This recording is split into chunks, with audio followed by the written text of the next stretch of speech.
Oi pessoal, bom dia, o professor Rafael de História, tudo jóia?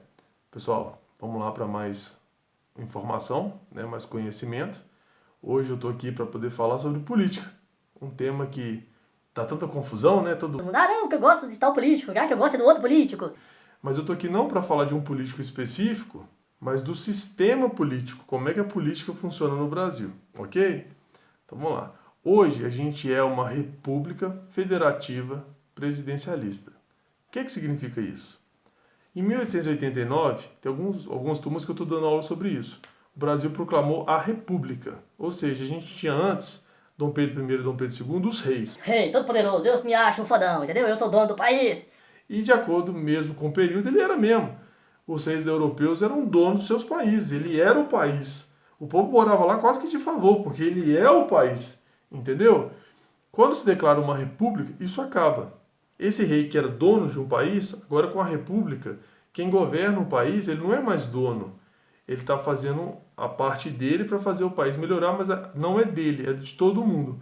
Não é à toa que com a república a gente tem que votar. Eu quero escolher o presidente, eu quero escolher o deputado. Então isso faz a gente ser uma república.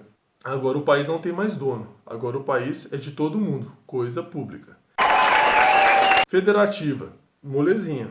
Federativo é a junção de vários estados para formar um país.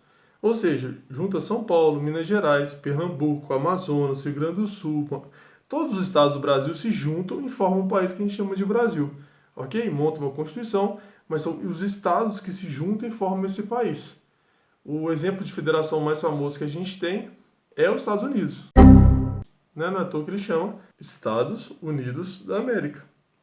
São os estados que se juntaram e formaram um país. No Brasil, a lógica é a mesma. E presidencialista, porque o chefe do nosso executivo, o cargo mais poderoso do executivo, é o presidente da República. Então, república, federativa, presidencialista. Coisa pública, não tem mais dono. Federação, junção de estados para formar um país. Presidencialista, o chefe do executivo é o presidente. Tá vendo? Molezinha. Seguindo, que a gente está, se eu não me engano, no 9º ano, eu comentei sobre a Revolução Francesa. A famosíssima Revolução Francesa. E lá na Revolução Francesa o pessoal estava injuriado com o rei. Lá tinha rei naquela época da França. E eles não queriam mais rei. O rei se achava lá o gostosão e tal, e ele é o poderoso. Gostosão e tal, e ele é o poderoso. Mas esse povo não queria mais. Tinha muita gente sofrendo, falando, não quero mais esse rei. O problema é que ninguém propunha uma resposta, uma solução para isso. Se a gente tirar o rei, o que a gente vai pôr no lugar? Então vai vir um cara brilhante chamado Montesquieu e ele vai escrever um livro famosaço chamado Espírito das Leis. Em 1748 ele fala: povo, a gente não quer mais o rei, não é isso? Mas o que nós vamos colocar no lugar? Então ele propõe 3 poderes: executivo, legislativo e judiciário. Então o que ele diz? Em vez de a gente ter uma pessoa mandando em tudo, sendo dono de tudo, que era o rei, nós vamos tirar esse cara daqui e colocar 3 poderes. E esses 3 poderes são autônomos, um é diferente do outro, mas um pode fiscalizar o outro. Por quê? Agora, como são 3, se um fizer coisa errada, os outros 2 podem se juntar contra ele, para poder mostrar que ele está errado. Se esse fizer coisas de errado, os outros 2 se juntam contra ele para mostrar que ele está errado. E aí sim fica mais tranquilo de gerenciar um país. E esse sistema dele funcionou, ou pelo menos vem funcionando, porque praticamente uma grande parte do mundo usa esse sistema, inclusive o Brasil. Então hoje quem governa o país são 3 poderes, não é só uma pessoa só. Não é o presidente, ok, gente? O presidente faz parte de um desses poderes. Então vamos para os 3. Executivo, legislativo e judiciário. Vamos começar pelo legislativo, ok? O legislativo tem 3 instâncias. O municipal, que é o vereador. Esse vereador todo mundo de 4 anos, vem lá, vote no seu Zé da esquina, vote na Maria lá do açougue, vote no Pedro da padaria. É esse vereador que é a primeira instância, a primeira parte do legislativo. A segunda parte são os deputados estaduais. E a última parte, que é do país, são bicameral, tem 2 câmaras. Deputados federais Vote no Tiririca, pior do que tá no vídeo. e senadores, ok? Tanto o vereador, quanto o deputado estadual, quanto o deputado federal são 4 anos de mandato. Só o senador, que são 8 anos. Ele é o único que dura mais tempo, ok? Os deputados federais e senadores, como eu falei, que é lá de Brasília, que é a última parte do legislativo, Os deputados federais, eles estão ali para poder representar o povo. O povo que escolheu ele vai lá para representar. E o Senado não. O Senado está para representar o Estado. Então os deputados querem mostrar serviço para o povo que foi eleito. Os senadores estão mais preocupados com o governador. O que o Estado de Minas Gerais, o que o Estado de São Paulo está precisando. Entendeu? Então é bicameral. Então, os vereadores, deputados estaduais, deputado federal e senadores. Esse é o nosso legislativo. E eles são responsáveis por criar as leis. As leis é tudo que regulariza a sociedade. Então, a gente vai ter lei para tudo. A nossa Constituição é grandona, assim, um calhamaço de livro enorme.